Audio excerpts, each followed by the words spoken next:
Bonjour chers abonnés, bonjour chers tous.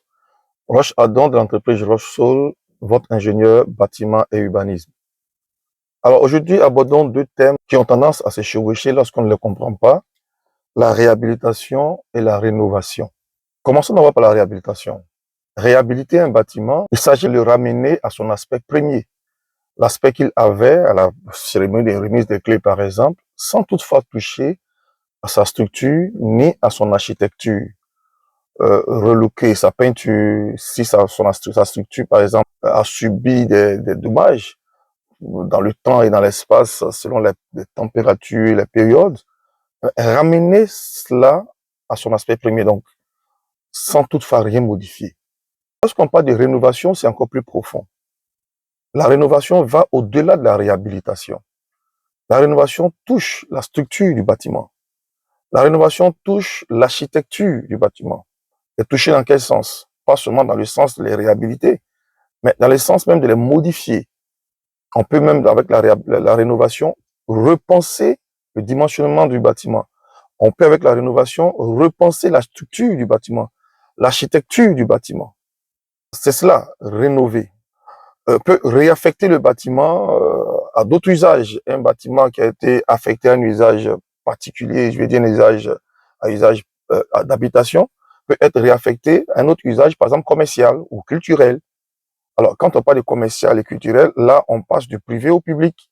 Ce n'est même plus le même dimensionnement. Donc, les fondations, la structure, l'ossature et l'architecture même du bâtiment changent.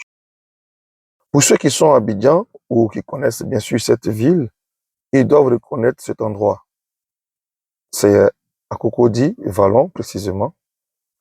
Trois immeubles jumelés qui avaient besoin d'un rafraîchissement extérieur.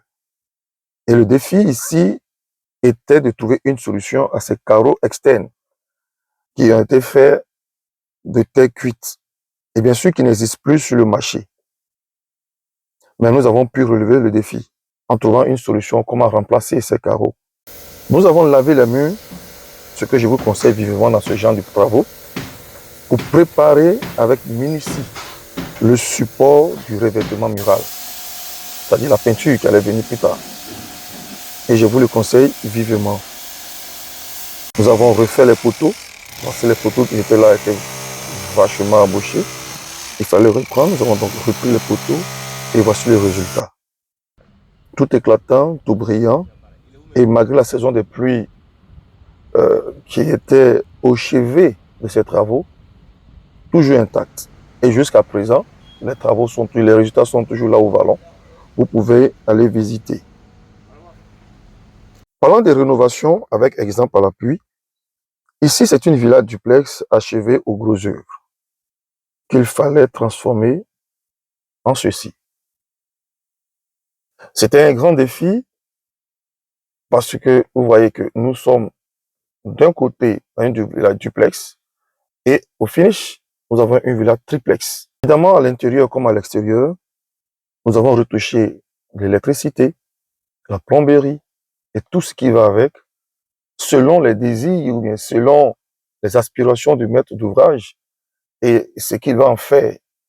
Il fallait donc soumettre les besoins du maître d'ouvrage aux réalités techniques qu'exige le bâtiment. La rénovation, comme la réhabilitation, c'est de l'art, c'est une passion. Et il faut des professionnels pour s'en occuper.